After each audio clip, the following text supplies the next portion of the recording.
우리가 산상수훈의 말씀을 공부하고 있는데 제가 계속 강조하고 있는 부분이 뭐냐면 예수님은 율법을 폐하러 오신 분이 아니라 어떻게 하신 분이다?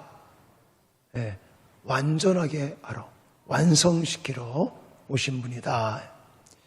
사실 이거를 여러분들이 빨리 이걸 캐치를 못하시면 산상수훈의 말씀이 오해가 많이 납니다. 오해가. 예수님께서는 새로운 법을 만드시지 않았습니다. 이게 불완전한, 아직 완성되지 않은 율법을 완전하게 해서 그게 새로운 법이다, 이렇게 말하는 거지, 기존에 있었던 율법을 완전히 없애버리고 새로운 것을 만들었기 때문에 새로운 법이라고 이야기하는 것이 아닙니다. 여러분, 오늘 본문도 그래요. 오늘 본문도 보시면 왜 우리가 잘 알고 있는 이웃을 사랑하고 내 원수까지 사랑하라, 이렇게 예수님이 율법을 완성시키셨습니다. 그런데 이 율법, 그러니까 원래 오리지널 그 모세를 통해서 주셨던 율법에서는 그러면 원수를 미워하라고 하셨을까요? 절대 그렇지 않습니다. 여러분, 성경을 좀 읽어보시면서 특히 율법이라고 말하는 모세오경, 십계명, 이런 구약 말씀을 보시면서 여러분들이 한 번이라도 원수는 미워해라, 미워해도 된다, 이런 말씀을 찾아보세요. 절대 없습니다.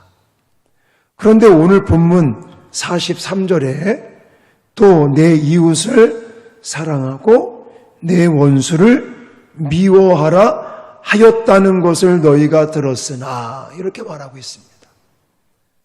구약 성경에서 이웃을 사랑하고 내 원수를 미워하라 하였다고 말씀 안 했는데 이렇게 알고 있는 거예요. 바리새인들, 서기관들을 중심으로 해서 유대인들이 이렇게 율법이라고 가르친 부분들이 원수를 미워하라 하였다는 것을 이렇게 표현하고 있습니다.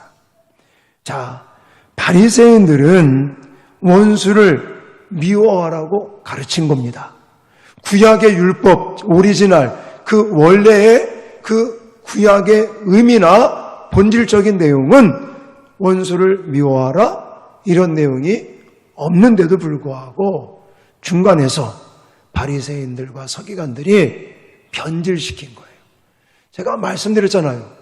맹세하지 마라. 예수님께서 그렇게 말씀하신 것은 구약 시대 때 있었던 맹세를 완전히 패버린 게 아니라는 것. 사실 구약에 보시면 맹세하지 말라는 말씀이 없단 말입니다. 그리고 중간에서 바리새인들과 서기관들이 맹세를 하나님 앞에서 하나님께 해야 될 맹세를 바꿔버렸다고 얘기했죠. 사람 앞에서 사람을 위하여 자기를 변론하고 자기의 능력을 과시하기 위해서 그렇게 맹세를 변질시켜버렸다. 예수님은 그 잘못된 율법을 바르게 이렇게 잡으시고 그거에 따른 더 이제는 온전하게, 그래서 맹세를 하지 말라는 그 말씀은 예수의 제자로 살아가는 우리들에게 요구하시는 게 맹세를 금하신 그런 내용이 아니라 무엇을 요구하신다고 그랬어요? 진실성을 요구하는 것이다 라고 말씀을 드렸습니다. 여러분, 오늘 본문에서 예수님께서는 원수에 대해서 나를 대적하는 악한 자들, 나를 공격하는 자들, 내 눈을 빼가고 내 일을 망가뜨리고 하는 그런 사람들, 원수라고 말할 수 있는 그 사람들에 대해서 어떻게 반응을 하라고 말씀하고 계십니까? 원수까지 사랑하라 라는 말씀을 하셨습니다. 참 이 이야기를 들으면 원수에 대해서 원수까지도 사랑하라는 이 말씀을 하셨는데 원수를 사랑하라? 아이고 어떻게 사랑할 수 있을까? 어떻게 용서를 하고 어떻게 품어줄 수 있을까? 우리의 인간적인 생각, 우리의 육과 혈 이걸 가지고는요 원수를 품어줄 수 없습니다. 원수를 사랑할 수 없습니다. 그를 용서할 수도 없습니다. 근데 예수님이 하라고 그러시니까 할 수 있을까요? 없을까요? 근데 할 수는 있습니다. 아니 할 수도 없는 거를 예수님이 왜 하라고 그러셨겠습니까? 우리의 육을 가지고는 혈을 가지고는 할 수 없지만 성령의 도우심을 받으면 성령께서 우리에게 용서할 수 있는 마음을 주시면 우리는 원수까지도 용서하고 품고 사랑할 수 있다는 것입니다. 그래서 예수님이 원수를 사랑하는 방법이 이렇다. 이렇게 하면 원수까지도 사랑할 수 있다라는 것을 오늘 본문에서 강조하고 있는 것입니다. 자, 그렇다면 우리도 상당히 부담스럽죠. 저도 원수를 사랑하라는 이 말이 쉽지 않습니다. 이 용서하고 품어주는 어떻게 이런 모습을 우리가 갖추며 살아갈 수 있을까? 이런 의문점이 생기지만 분명히 하나님께서 성령을 통해서 우리에게 힘과 능력을 주셔서 원수를 사랑할 수 있도록 해주실 것인데 우리는 그럼 과연 무작정 그냥 성령만 의지한다고 해서 되느냐? 아니라는 거예요.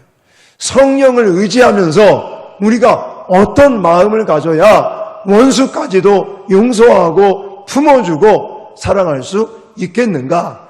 이런 부분들을 오늘 본문을 통해서 여러분들에게 소개해드리도록 하겠습니다. 자, 먼저 38절 말씀을 같이 다시 한번 읽겠습니다. 시작. 또 눈은 눈으로 이는 이로 갚으라 하였다는 것을 너희가 들었으나.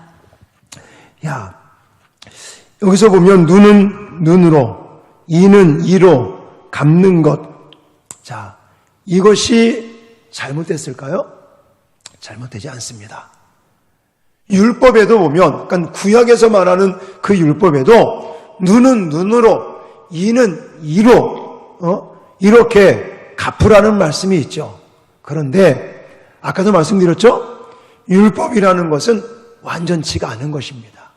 예수님께서 이 율법을 완성시키시면서 강조하는 말씀이 뭐냐면 율법적인 원리보다는 은혜의 원리, 은총의 원리를 가져야 원수까지도 사랑할 수 있다라고 여러분들에게 말씀을 드리고 싶습니다. 자, 이게 무슨 말이냐면 우리가 원수까지도 품고 용서할 수 있으려면 율법적인 원리가 뭡니까? 옳은 거, 그른 거, 이걸 따지는 게 율법적인 원리입니다. 자, 이게 틀렸느냐, 맞았느냐, 옳은 거냐, 잘못된 거냐, 물론 이것을 따진다는 거, 이것을 가려낸다는 것이 절대 잘못되지는 않았다는 겁니다. 그러나 그것은 불완전한 거예요. 그걸 따졌다고 해서 그것이 아름답게 열매 맺을 수는 없다는 겁니다. 자, 아담과 하와 이후에 죄악으로 타락한 인간들은 그 누구도 율법을 완전히 지킬 수 있는 사람이 아무도 없기 때문에. 그래서 예수님은 눈은 눈으로 이는 이로 갚으라고 그렇게 율법에서 말씀을 하고 있고, 그렇게 하는 것이 율법적인 원리를 가지고 살아가는 것이 잘못됐지는 않았지만 그거 가지고는 원수까지 품을 수는 없다는 거예요. 예수님께서 말씀하시는 나에게 공격을 하고 나에게 손해를 입히고 아니 나를 정말 아주 강력하게 그렇게 나를 향해 돌을 던지고 그런 자들을 어떻게 품고 용서할 수 있겠느냐? 그런데 율법의 원리 가지고는 안 되는데 은총의 원리 가지고는 가능하다라는 것을 말씀하고 계시는 겁니다.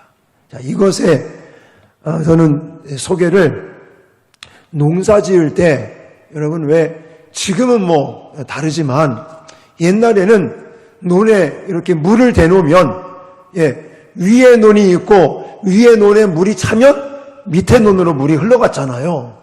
이제 그런 때를 한번 생각하시면서 이제 위에 논에 농사를 지시는 집사님이 어느 날 논에를 가봤더니 아니 우리 논에 물이 다 밑에 집으로 와 있는 거예요.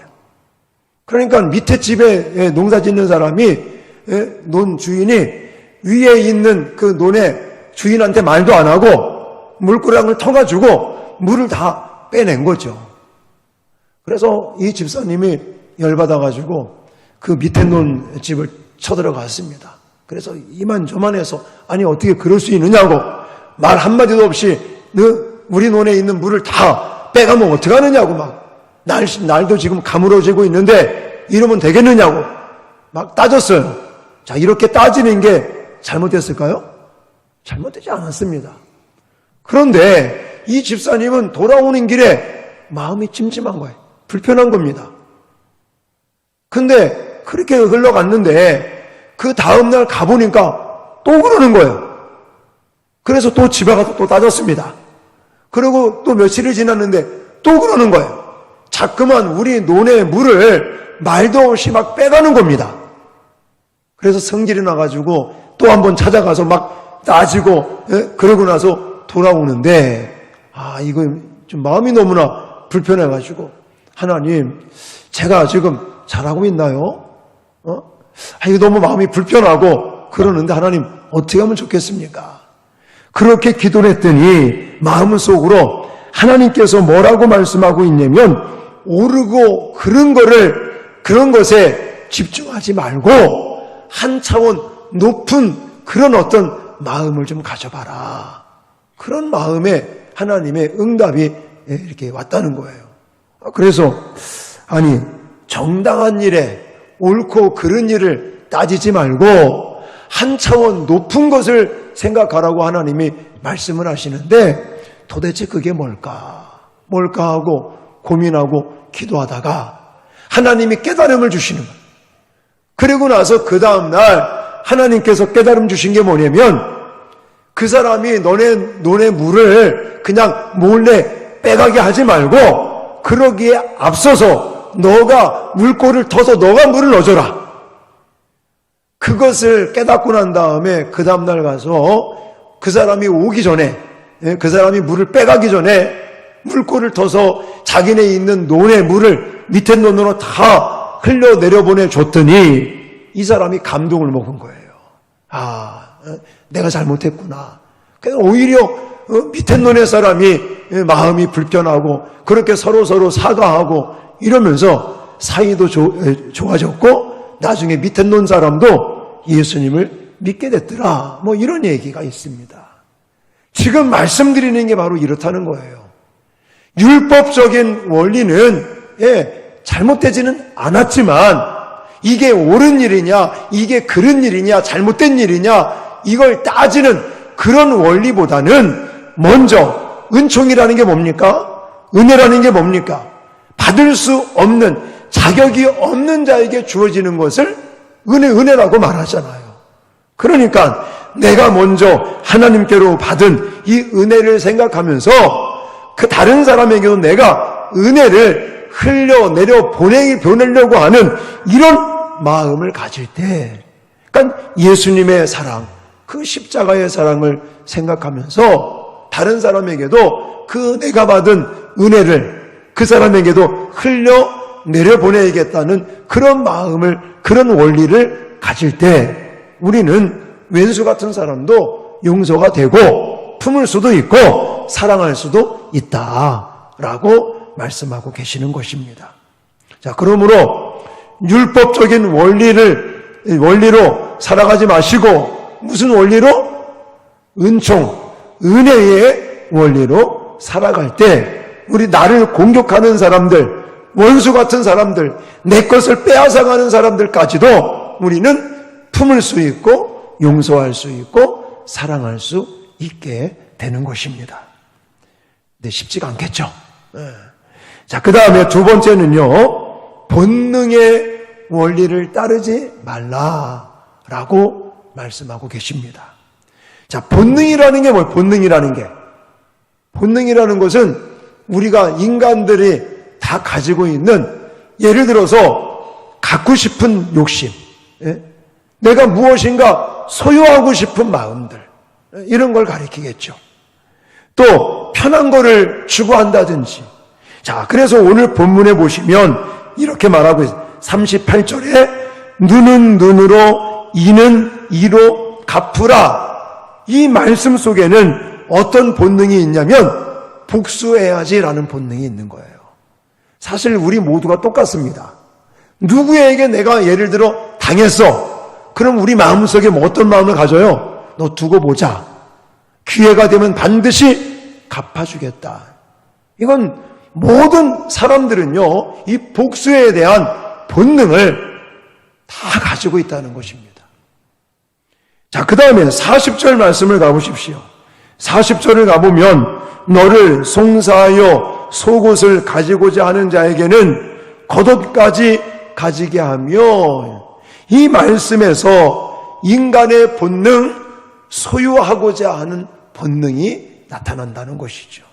그래서 우리는 누가 됐든지 다른 사람이 정말 가지고 있는 것을 보면 나도 저 사람처럼 가지고 싶다, 이런 마음을 갖게 된다는 것입니다. 나누는 것을 좋아하지는 않습니다. 사람들이요, 은혜를 받고 교육을 받고 감동을 받고 이래야 나누는 것을 실천하는 것이지, 아이들을 생각해 보십시오. 아이들요, 가르치지도 않았는데 내 거야 안 줘, 이래요 애들이. 왜 그러는 거예요? 이 본능 때문에 그래요. 본능 때문에. 소유하고 싶은 본능, 욕심이라고 하는 본능 때문에 애들이 태어나서 자라면서 가르치지도 않았는데 내 거야 안 줘, 이런단 말입니다. 자, 그런 본능의 원리를 우리가 자꾸만 생각하면, 본능을 따라 살아가면 용서가 안 된다는 거예요. 품을 수가 없다는 거예요. 자, 41절도 한번 가볼까요? 41절 시작. 또 누구든지 너로 억지로 오리를 가게 하거든 그 사람과 심리를 동행하고. 아멘. 이 말씀을 읽어보면 내 중심적이고 편리하게 살고 싶은 인간의 본능이 있는 것입니다. 그렇잖아요. 어떤 모임에 갔는데 내가 의견을 냈는데 이것이 안 되면 어떤 마음이 들어요? 기분 나쁘다. 내가 의견을 냈는데 내 의견대로 안 되면 기분이 나빠요.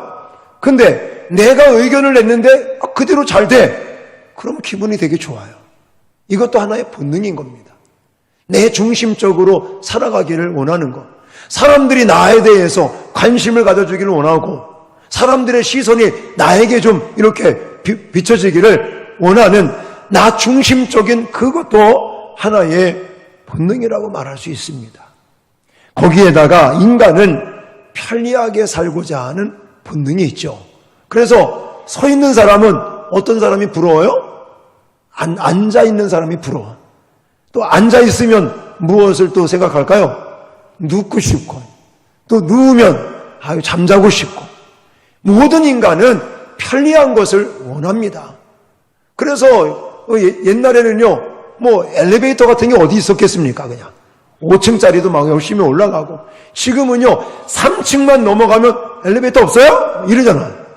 그게 편리한 것을 살아가기 때문에 그러는 거예요. 저희도 이 건물을 지으면서 엘리베이터를 넣어야 되나 말아야 되나 솔직히 고민이 되더라고요. 근데 이제 시대가 시대이고 또 교회 안에 연세 드신 분도 있거니와 또 불편하신 분들, 장애를 가지고 계신 분들도 계시기 때문에 뭐 엘리베이터를 필수로 지금은 넣어야 되지만 어쨌든 사람은 편리를 따지고 또 나 중심적인 삶을 살기를 원하는 그런 본능적인 모습이 누구에게나 다 가지고 있는데 이런 본능적인 원리를 가지고 살아가면 절대적으로 원수 같은 사람, 나를 공격하는 사람들, 정말 미워 죽겠는 사람들, 그 사람들을 향해 품을 수도 없고 또 용서도 안 되고 사랑할 수도 없다는 것을 저와 여러분들이 기억하셔야 될 줄 믿습니다.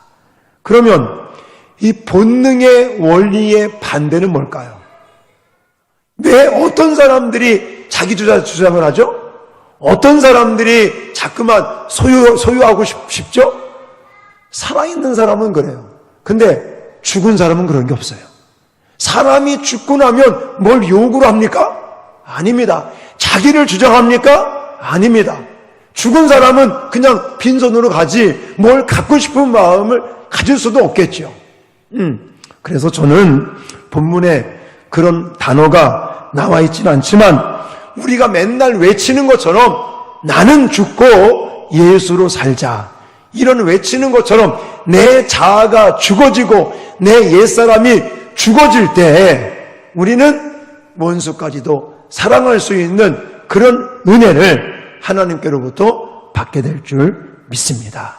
그래서 예수님도 말씀하시잖아요. 나를 따라오려거든 예수님의 제자로서 예수님을 따라오려거든 어떻게 하라고요? 나를 부인하고 자기 십자가를 지고 나를 쫓을 것이니라. 할렐루야. 그게 바로 죽는 원리예요. 죽는 원리. 우리는 예수 안에서 본능에 따라 살아가려고 하는 사람들이 아니라 하나님의 그런 은혜 속에 또 날마다 내 자아가 죽고 예수로 사는 저와 여러분들이 되어야 될 줄 믿습니다. 그리고 마지막으로 오늘 본문을 통해서 원수까지도 사랑할 수 있는 방법 세 번째는 하나님의 사랑 방식을 따르는 것입니다. 자, 45절부터 48절까지 같이 읽겠습니다. 시작. 이같이 한즉 하늘에 계신 너희 아버지의 아들이 되리니 이는 하나님이 그 해를 악인과 선인에게 비추시며 비를 의로운 자와 불의한 자에게 내려주시리라. 너희가 너희를 사랑하는 자를 사랑하면 무슨 상이 있으리요? 세리도 이같이 아니하느냐? 또 너희가 너희 형제에게만 무난하면 남보다 더하는 것이 무엇이냐? 이방인들도 이같이 아니하느냐? 그러므로 하늘에 계신 너희 아버지의 온전하심과 같이 너희도 온전하라. 아멘. 여러분 여기 보니까 뭐라고 그래요? 예? 너희를 사랑하는 자만 사랑하면 무슨 상이 있으리요? 자, 일반적으로 우리의 삶의 모습 가운데 다분히 나타나는 것은 무엇이냐면 저 사람이 이렇게 했으니까 나도 이렇게 해야지 라는 마음이 생깁니다. 얼마 전에 하나 또 그 모바일 청첩장이 왔어요. 와가지고 딱 보니까 목사님인데 죄송합니다. 목사님인데 아니 뭐 제 마음에 지는 뭐 우리 선민이 장가갈 때도 뭐 아무것도 뭐 축한다는 뭐 메시지 하나 없고 뭐 우리 또 은진이 때도 그렇고 뭐. 그런데 딱 해놓고 우리 아들 장가 간다고 보냈더라고. 그래서 내가 속으로 치는 하나도 안 하고 나한테 이거 보낸다. 처음에는 에이 뭐 모른 척 해야지 그냥 이랬다가 아니지 그래도 그런 마음으로 바꿨어요. 그러니까 우리는요 저도 똑같습니다. 우리 모두가 그냥 저 사람이 나한테 이렇게 했으니까 나도 그거에 맞게 해주겠다 이렇게 생각을 할 때가 많잖아요. 근데 그거는 하나님의 방식이 아니라는 거예요. 하나님의 방식은 그 사람이 그렇게 안 했을지라도 나는 해야겠다. 이유는 뭐냐면 십자가의 사랑을 받았으니까. 하나님으로부터 십자가의 사랑을 내가 받은 사람이기 때문에 그 사람이 나한테 이렇게 하든 저렇게 하든 나는 하나님의 사랑을 그 사람하고 나누고 또 하나님의 사랑을 전해주는 것이 바로 성경적인 원리라고 말할 수 있다는 것입니다. 여러분, 성경은 하나님의 사랑 방식을 따르라고 말씀하고 계시는 것입니다. 다른 사람이 어떻게 했느냐, 그거에 따라서 내가 하는 게 아니라 우리는 그저 하나님께서 아무런 대가 없이, 아무런 조건 없이, 아무런 조건 없이 우리한테 주셨던 그 하나님의 사랑, 그것에 사건이 무슨 사건이었었어요? 십자가의 사건. 십자가의 사건을 통해서 아무런 조건 없이 우리에게 목숨까지도 다 내어주신 그 하나님의 사랑의 은혜를 생각하면서 그 사람이 비록 안 했을지라도 나는 십자가의 사랑으로 해야 되겠다. 할렐루야.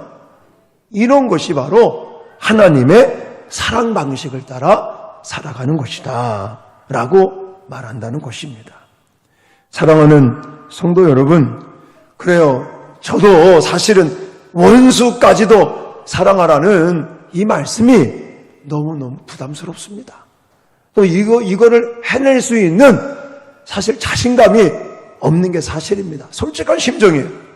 그러나 성경에서는, 예수님께서는 율법의 완성자로서 이제 사랑하는 자들은 이웃을, 형제는 사랑하고 원수는 미워하라, 이게 아니라 형제도 사랑하거니와 원수까지도 사랑하라고 예수님은 율법의 완성으로 우리에게 말씀해 주셨습니다. 그리고 이렇게 예수님께서 우리에게 말씀하실 때는 우리가 그것을 할 수 있게끔 도와주실 것이라는 말씀이 그 안에 내포되어 있다라고 저는 생각을 합니다. 자, 그렇지만 우리가 좀 더 그냥 막연하게 성령님이 도와주시니까 그냥 가만히 있으면 되겠지, 그게 아니라는 거예요. 성령님께서 우리를 도와주시는 가운데 우리가 원수까지도 사랑하기 위해서는 어떻게 해야 되는지 구체적인 그런 방향을 여러분들한테 소개해드렸는데, 첫 번째는 율법적인 원리면 안 되고 무슨 원리? 은총, 은혜의 원리를 앞세워야 된다. 두 번째는 본능의 원리가 아니라 죽음의 원리. 내 자아가 죽고 내 자아가 살아나면, 내 옛사람이 살아나면 자꾸만 본능적으로 우리가 살아가려고 하니까 내 자아가 자꾸만 죽어져야 본능이 죽어지고, 그래서 우리는 원수까지도 사랑할 수 있는 것이다. 그리고 마지막으로 어떤 방식? 하나님의 사랑 방식대로. 우리 방식대로는요, 그 사람이 나한테 뭔가 줘야지 나도 그 사람한테 주는 거지, 그 사람은 나한테 안 줬는데 내가 그 사람한테 주려고 하지 않는다는 거죠. 그러나 하나님의 사랑 방식은 그 사람이 나한테 안 줬을지라도 나는 하나님께로부터 받은 것이 많으니 나는 그 하나님의 사랑으로 그 사람에게 줄 수 있는 이런 방식이 바로 하나님의 방식이다라는 것입니다. 그래서 이런 부분들을 가슴에 새기시고, 물론 부담스럽고 힘들고 어려운 거지만 우리 모두가 나를 공격한다든지 또 나에게 피해를 입힌 사람들, 나를 싫다고 하는 사람들까지도 용서하고 품어주고, 또 그리스도의 사랑, 십자가의 사랑으로 정말 사랑을 실천할 수 있는 저와 여러분들이 되어질 수 있기를 주님의 이름으로 축원합니다.